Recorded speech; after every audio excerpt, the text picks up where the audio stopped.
Welcome to Anvil Airsoft TV in association with TaiwanGun.com.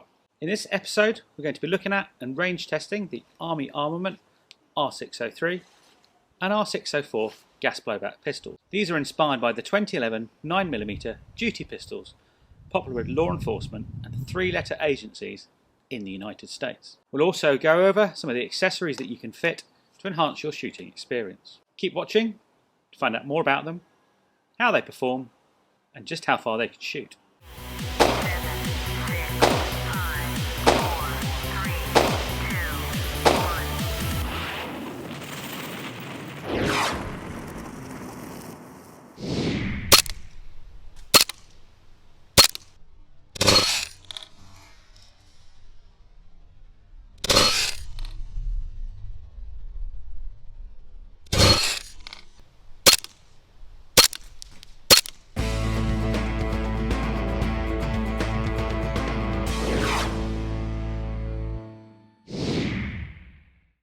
Staccato were formerly known as SDI and were a high-end manufacturer of mainly competition race pistols.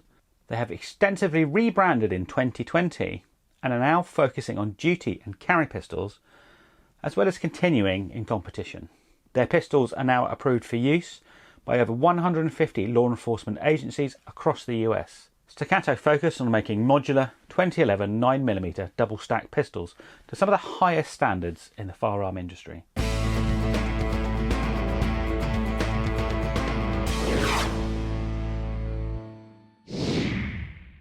So let's take a look at what you get in the boxes of the R603 and R604. You get the replica itself, you get a magazine with a capacity of 28 BBs, you get a small manual and instruction leaflet. With the R604 you get an alternative mounting plate to use if you don't intend to fit a red dot sight.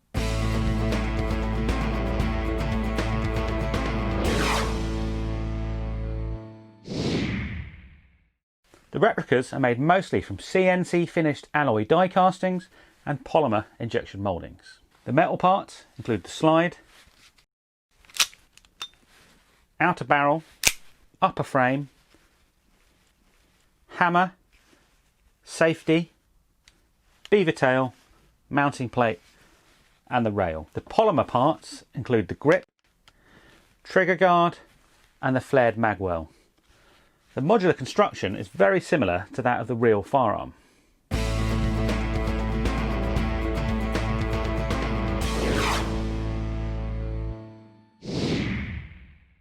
So let's have a look at the features of the Army Armament R603 and R604. When you pick them up, the first thing you notice is the weight and the quality of their construction. They feel very sturdy and purposeful. Both pistols are extremely comfortable in the hand, and it is easy to point them at the target and pick up the sights. Both pistols have the ability to take the Army Armament suppressor thread adapter. This screws into the outer barrel in a counterclockwise direction as shown here.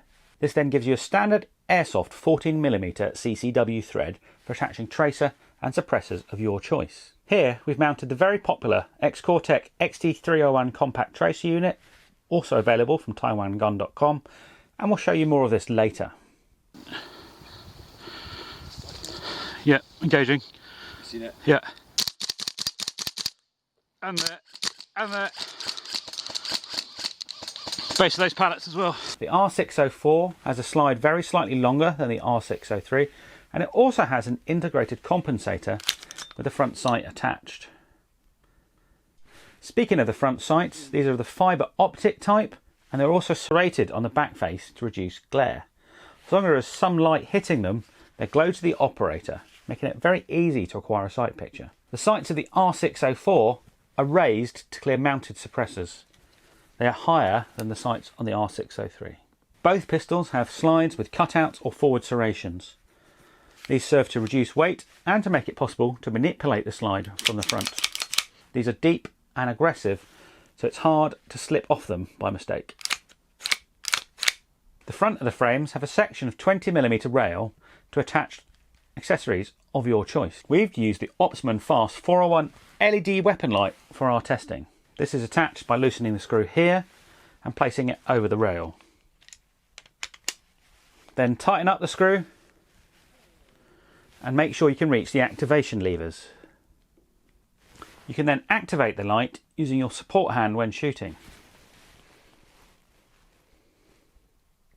The trigger guards are shaped to allow you to get a very high grip on the pistols. This helps you to control the recoil and get off accurate repeat shots. There are also cutouts on the bottom of the trigger guard to index your support hand.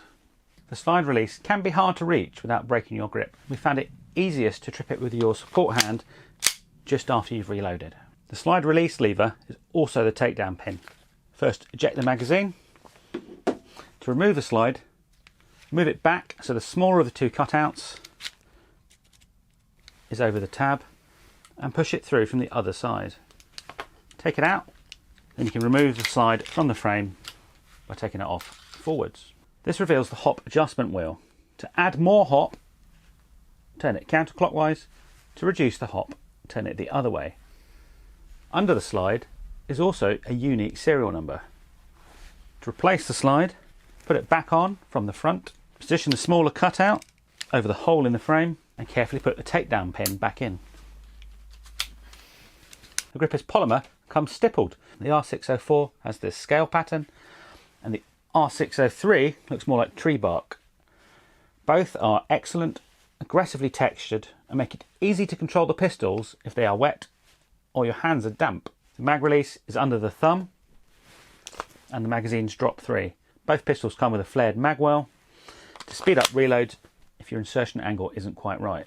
The Magwell and the magazine base plates have a small cutout on each side to allow the user to strip a mag if grit or dirt get into the mag channel. The pistols have a beaver tail grip safety. They cannot be fired unless this is depressed. They also have an Ambi manual safety. This locks the slide and stops the trigger being pulled. 2011 style pistols are single action only. This means that the hammer must be cocked for them to fire. This can be done by either racking the slide or by manually cocking the hammer. Both pistols have aggressive and easy to grip rear slide serrations for racking the pistol. The R604 has an adapter plate to mount a red dot on. We've been using the miniature handgun reflex sight for our testing. This attaches via these two screws onto the slide of the R604. Make sure you fit the battery before mounting though. The rear sights are blacked out and lightly serrated to avoid glare. Combined with a fibre optic front, they make for excellent combat sights.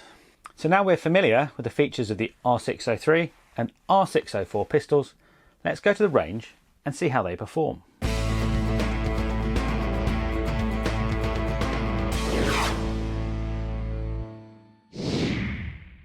Welcome back to Thurlaston Airgun and Archery Centre, where we're going to range test the R603 and R604 from Army Armament. We're going to do a couple of tests, the first of which is going to be our maximum range test, and for that we're going to use these electronic attack sense targets that flash when they're struck by a BB, so you can see and I can see when I've hit the target.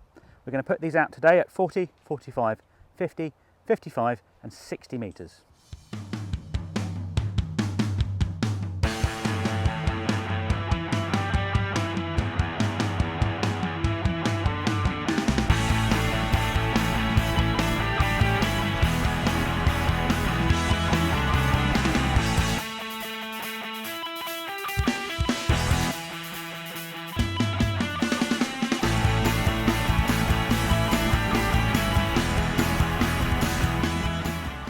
So when you fill your magazines, do it in 4 or 5 1-second bursts. It gives the propellant a chance to recondense inside the tank of the magazine, and it helps get the pressures right when you go to shoot later. Okay, so the first thing we're going to do is do some test firing. I'm just going to sort the hop out on both the pistols. For this we're using BLS 0.28 gram BBs. So we've got fresh mag on. I'm going to chrono with the 2.8s. 281, 279, 273, 270, 275,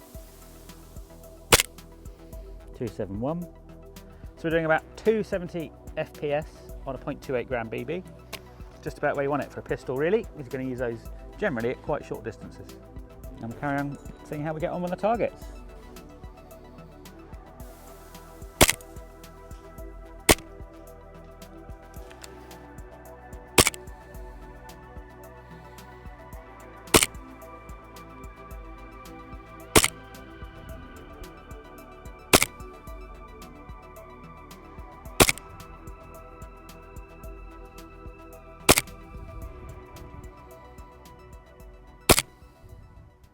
Maximum range with the R604 was 54-55 metres, and I made reasonably accurate shots out to 50 once I'd got my hold. Right, let's do the same with the R603. Might be a bit harder because the R604's got the red dot on, and I've already preset the hop to the point we had with the R604. Right, let's do some test shots and see how we get on.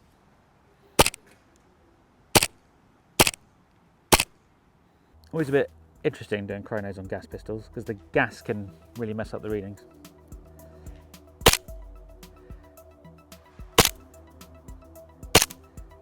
.242, .248.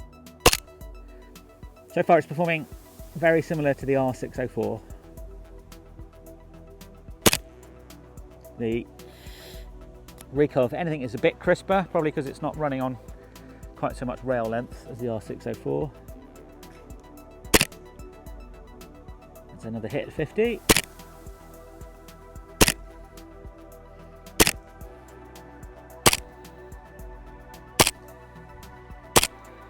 Oh, about 55 there.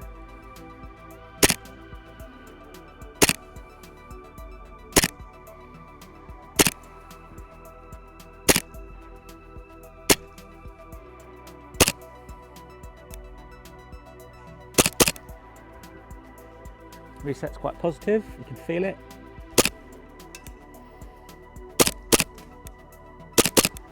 Actually got a very short reset, so you can want to do rapid shots.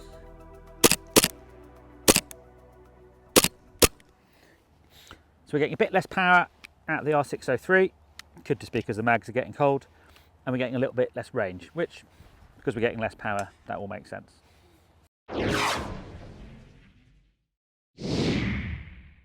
We're going to do the hostage rescue training mode. In this one you're presented with a series of targets, red and green. Shoot the red guys, don't shoot the green guys, and we'll see what score we get.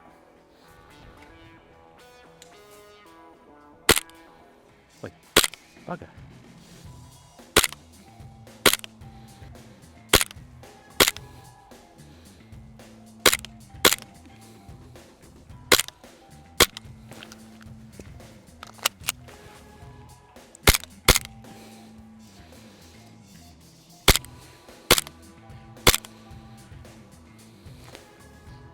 That was 12 out of 15, so I missed 3. Better reaction time there, 734 milliseconds. So you win some, you lose some. Right, let's just mag up and try something else. We're going to do the same again with the R603. See how we get on with this. Worst draw in history.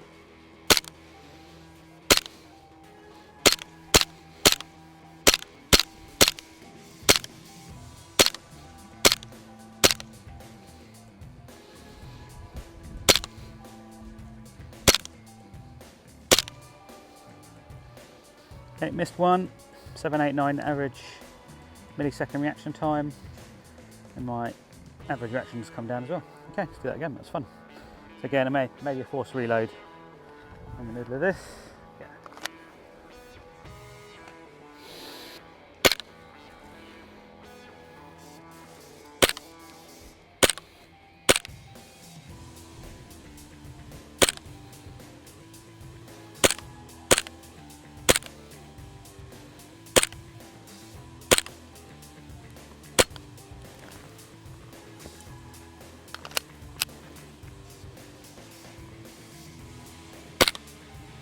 So my reaction time's come down a lot already.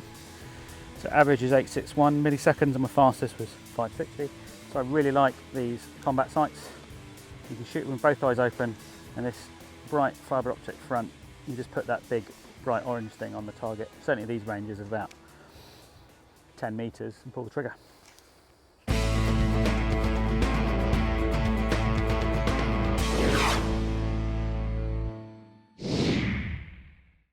Okay, I thought we'd go through some of the accessories we've had mounted and what to do with them.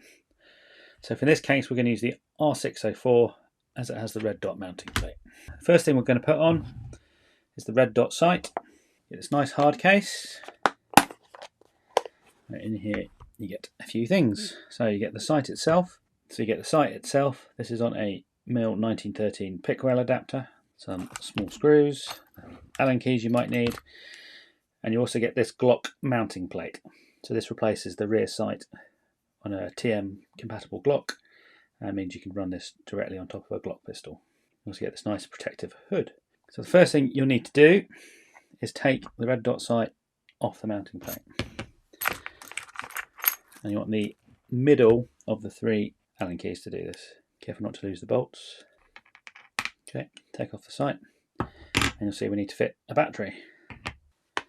So you fit the battery with the battery information pointing to the bottom, so you can see it when you look at the bottom of the sight. And then just check and see if that turns on. There we go, so the red dot sight is already on, and then we'll attach it to the pistol. Because when the slide goes back and forth, there's a lot of vibration, I'm going to use a little bit of Loctite when I put this on. So put the sight on top of the mounting block. Don't go mad doing these screws up, or you could strip them and that'd be a real pain. That's also why I've got the Loctite on.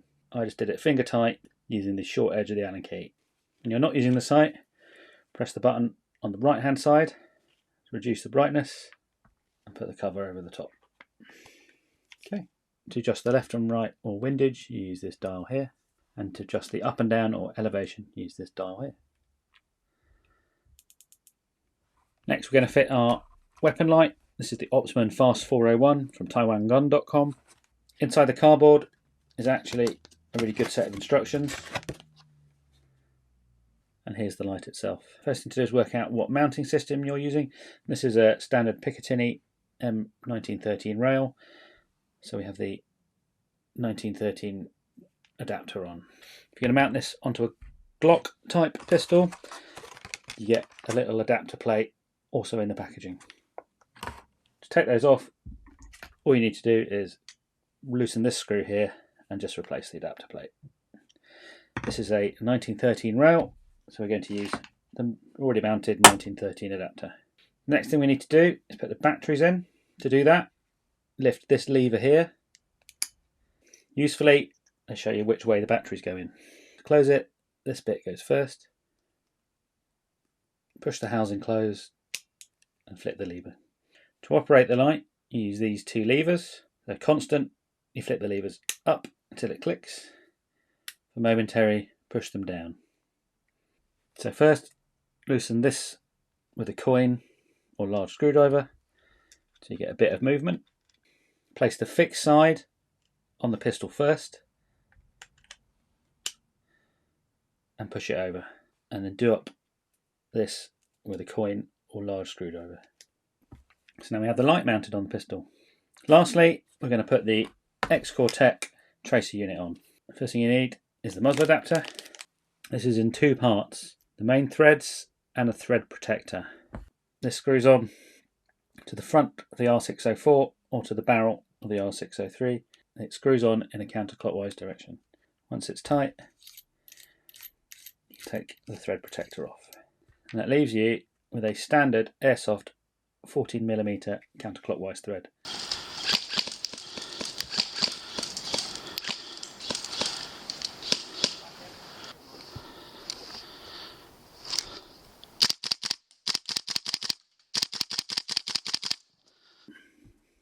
As it comes out of the box, it won't thread into your muzzle adapter. You'll need to change this back plate here.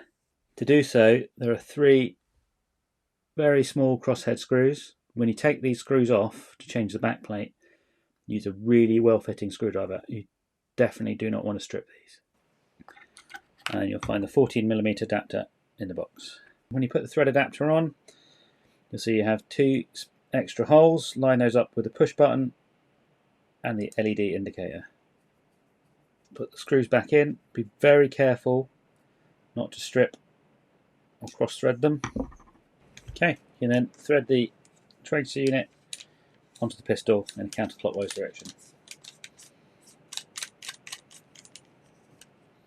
And we're on. Okay, this tracer unit is good for about 20,000 BBs, up to about 35 rounds a second. You don't need to turn it on. It has an integrated on-off switch inside that works by motion detector and has a built-in battery. It will work with green glow-in-the-dark BBs only. To recharge it, screw off the end cap. You can use the small USB to micro USB adapter that's included in the box. I hope you enjoyed this overview and range test of the Army Armament R603 and R604 pistols, courtesy of TaiwanGun.com. We think they are fun and very capable replicas of popular duty and carry pistols. Fantastic for anyone wanting to do a modern US law enforcement loadout. If you want to see more from me, then head over to Anvil Airsoft TV on YouTube, and you'll find more than 100 videos to watch on a huge range of subjects. Thanks again to TaiwanGun.com for making this review possible. Stay safe, and we'll see you next time.